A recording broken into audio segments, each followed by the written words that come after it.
ओम नमः शिवाय। बचपन से सुना है कि जो होता है भगवान की मर्जी से होता है और ये भी सुना है कि जो भी है आपके कर्मों का फल है। मतलब अगर आप सोचो तो दो-दो बातें नहीं हो गई। एक तरीके से हम बोलते हैं कि जो भी है भगवान ने किया है, भगवान की मर्जी से हुआ है और दूसरा हम कहते हैं कि हमारे कर्मों का फल है जो हमें मिल रहा है।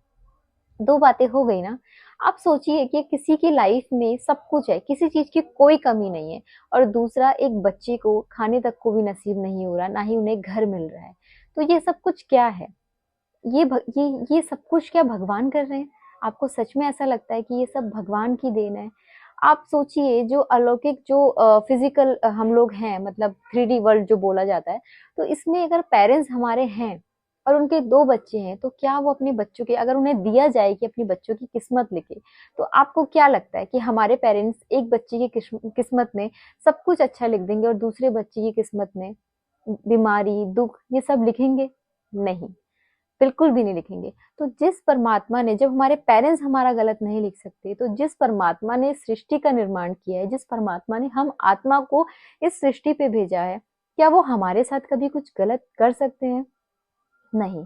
आई नो आपके अंदर भी यही आंसर होगा कि नहीं।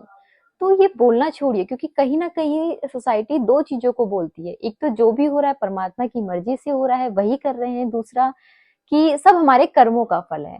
तो आप एक चीज़ को एक्सेप्ट कीजिए। हम जो कर रहे हैं, हम जो दे रहे हैं, वो हमारे कर्म हैं। जो हमारे पास लौट के आ रहा है, वो हमारी डेस्टिनी, वो हमारी किस्मत है। भगवान कुछ भी नहीं कर रहा। आप जो कर रहे हो आपको वही वापस मिल रहा है। आप सोचिए ना एक बच्चे ने सिर्फ जन्म लिया है और उसको हेल्थ इश्यू है, इतनी सारी प्रॉब्लम्स है। क्या ये भगवान दुःख दे रहा है? नहीं। एक बच्चा पैदा हो रहा है और जो पंडित है, ब्राह्मण है, वो उनकी कुंडली बना रहे हैं। कैसे? किस आधार पे बना रहे हैं? आप सोचिए। वो क्या आधार है? उस बच्चे ने तो अभी कुछ कर्म ही नहीं किया, वो तो सिर्फ पैदा हुआ है। उसकी कुंडली रची जा रही है, कैसे? वो सब कुछ उनके पास्ट लाइफ के कर्मों के हिसाब से उनकी कुंडली बनाई जाती है, राइट? तो जो भी हमें मिल रहा है वो हमारी ही कर्म है जो हमें मिल रहे हैं, चाहे वो अच्छे हो या बुरे हो।